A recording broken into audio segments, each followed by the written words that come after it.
ओहो, और कितनी दूर जाना पड़ेगा हमें किशन? मेरी दोस्त अनुज ने पूछा। अरे अनुज, आ ही गया, बस थोड़ी दूर और।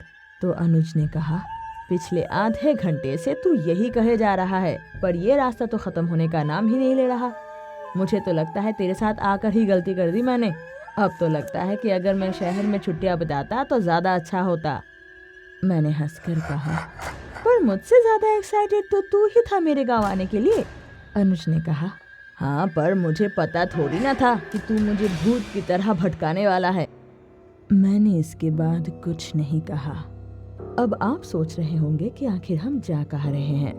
दरअसल बात यह है कि हम जा रहे हैं मेरे पुरानी गांव, जहां मेरे पिता ने अपना बचपन बिताया था।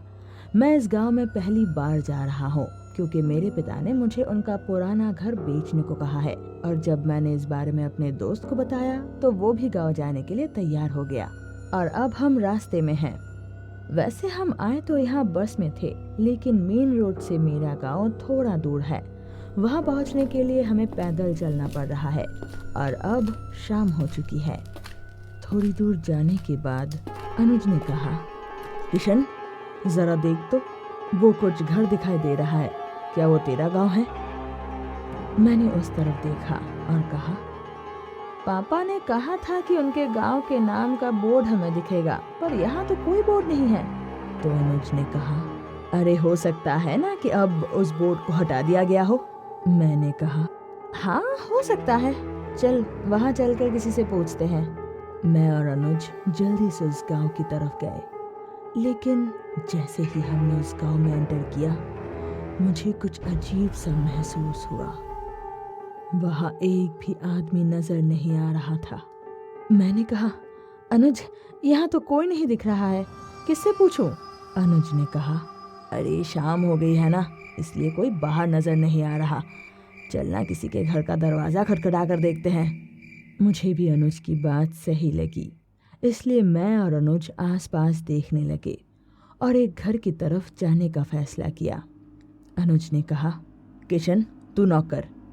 अनुज की बात मानकर मैंने दरवाज़ा खटखटाया, लेकिन किसी ने कोई जवाब नहीं दिया। हमने कुछ देर इंतज़ार किया और फिर से दरवाज़ा खटखटाया, लेकिन फिर से किसी ने कोई जवाब नहीं दिया। मैंने कहा, अब क्या करें? अनुज ने कहा, कहीं और कोशिश करते हैं। अब इसके बाद हमने 2-3 घरों का दरवाज़ा खटखटाया, लेकिन वहाँ भी किसी ने कोई जवाब नहीं दिया। अनुज ने कहा, बड़ा अजीब सा गाँव है, कोई जवाब ही नहीं देता। मैंने कहा, हाँ, मैं पापा को कॉल करके देखता हूँ, अब वही मदद कर सकते हैं। फिर मैंने पापा को कॉल करने की कोशिश की, लेकिन नेटवर्क ना होने की वजह से कॉल नहीं लगा। हमें कुछ भी समझ में नहीं आ रहा था कि क्या करें। अब धीरे धीरे अंधेरा भी होने लगा था और हमें अभी तक ये नहीं पता चला कि ये गांव वो गांव है भी या नहीं जहां हमें जाना था। अजीब बात तो ये थी कि यहाँ जितने भी घर थे उनकी बत्तियां जल रही थी, लेकिन ना तो किसी के घर से कोई आवाज़ आ रही थी और ना ही कोई घर से बाहर आ रहा था। फिर हम दोनों चौराहे पर एक पेड़ के नीचे बैठे हुए थे। अनुज ने कहा, किशन, अब क्या हमें आज की रात यही गुजारनी पड़ेगी? मैंने कहा, और कोई रास्ता भी तो नहीं है हमारे पास, तू ही बता हम क्या करें? तो अनुज ने कहा, इससे अच्छा तो मैं घर पर आराम से सोता रहता। मैंने कहा, अरे बस भी कर भाई, कितना कोसेगा मुझे, मैंने जानबूझकर थोड़ी ना कुछ किया है। अनुज ने कहा, हाँ हाँ ठीक है, पर अब कोई रास्ता तो निकाल। तो मैंने कहा, क्या करूं मैं? अगर कोई इंसान यहाँ दिखाई देता तो आज रात कहीं रहने की परमिशन मिल जाती, लेकिन यहाँ तो कोई नहीं है। चल अब सो जा, कल कुछ सोचेंगे। अनुज ने इसके बाद कुछ भी नहीं कहा और मैंने भी आंखें बंद करके सोने की कोशिश की। कुछ ही मिनटों के बाद मुझे ऐसा लगा कि जैसे कोई मेरे चेहरे पर हाथ फेर रहा है। मैंने आंखें खोले बिना कहा, अनुज क्या कर रहा है? परेशान मत कर यार, सोने दे मुझे। अनुज ने कोई जवाब नहीं दिया और मेरे चेहरे से वो हाथ भी हट गया। फिर थोड़ी देर बाद मुझे फिर से ऐसा लगा कि जैसे कोई मेरे बालों को सहला रहा है। मैंने फिर कहा, अनुज परेशान करना बंद कर, मैंने कहा ना मुझे सोने दे। अनुज ने इस बार भी कोई जवाब नहीं दिया। थोड़ी देर बाद मुझे फिर से नींद आने ही लगी थी कि फिर से किसी ने मेरे चेहरे को छुआ और इस बार मेरी आंखें तुरंत खुल गई और मैं अनुज पर चिल्लाने ही वाला था कि मैंने देखा वो शांति से सो रहा है। मैं हैरान था। मैंने सोचा ये तो सो रहा है, तो फिर बार बार मेरे चेहरे को कौन छू रहा था? मैंने आसपास देखा लेकिन वहां कोई नहीं था। मैंने सोचा कि ये मेरा वहम है क्योंकि मैं बहुत थका हुआ था, इसलिए मैंने उस बात को नजरअंदाज कर दिया और फिर से सोने की कोशिश की। लेकिन फिर से मेरी आंखें खुल गई जब मैंने कुत्तों को भौंकते हुए सुना। वो कुत्ता मेरी तरफ ही देखकर भौंक रहा था। मैंने उसे भगाने की कोशिश की पर वो भागने का नाम ही नहीं ले रहा था और लगातार भौंके जा रहा था। मैंने अनुज की तरफ देखा, वो अभी भी शांति से सो रहा था। फिर वो कुत्ता मेरी तरफ आगे बढ़ने लगा और मैं डर गया क्योंकि मुझे लगा कि वो मुझ पर हमला कर सकता है और इसलिए मैंने पास में पड़ा एक पत्थर उठाया और उसे मारा। इसके बाद वो कुत्ता भाग गया और मुझे राहत की सांस आई। उस दिन मेरे साथ ऐसी चीजें हो रही थी जो काफी अजीब था। मेरे दिमाग में कई ख्याल आ रहे थे और कई सारे सवाल भी मन में घूम रहे थे जिसका जवाब उस गांव के लोगों के अलावा कोई नहीं दे सकता। धीरे धीरे अंधेरा और घना होता चला गया और मेरी आंखें भी अब बंद होने लगी और कुछ ही देर में मुझे नींद आ गई। उस रात हम ये नहीं जानते थे कि अगली सुबह हमारे लिए क्या लेकर आने वाली है। सुबह हो गई और हम अभी भी उस पेड़ के नीचे सोए हुए थे, लेकिन फिर मुझे किसी की आवाज़ सुनाई दी। ऐसा लग रहा था कि जैसे कोई जोर जोर से रो रहा हो। मैं वो आवाज़ सुनकर उठ गया और फिर मैंने जो देखा वो देखकर मेरे होश उड़ गए। मैंने तुरंत अनुज को उठाया। अनुज ने कहा, क्या हुआ, सोने देना। मैंने कहा, अनुज जल्दी सामने देख। अनुज उठ बैठा और उसने भी जब सामने देखा तो उसकी हालत भी मेरी जैसी हो गई। हम दोनों चौंक गए थे। अनुज ने कहा, भाई ये सब क्या है? मैंने कहा, मुझे भी समझ नहीं आ रहा है। हमने देखा कि सामने गांव वालों की भीड़ लगी हुई है और एक औरत एक बच्चे को अपनी गोद में लेकर रो रही है। मैंने कहा, ये सब क्या हो रहा है अनुज? तो अनुज ने कहा, चल कर देखते हैं। हम दोनों गांव वालों के पास गए और हमने देखा कि उस औरत के अलावा किसी भी इंसान के चेहरे पर कोई एक्सप्रेशन नहीं था।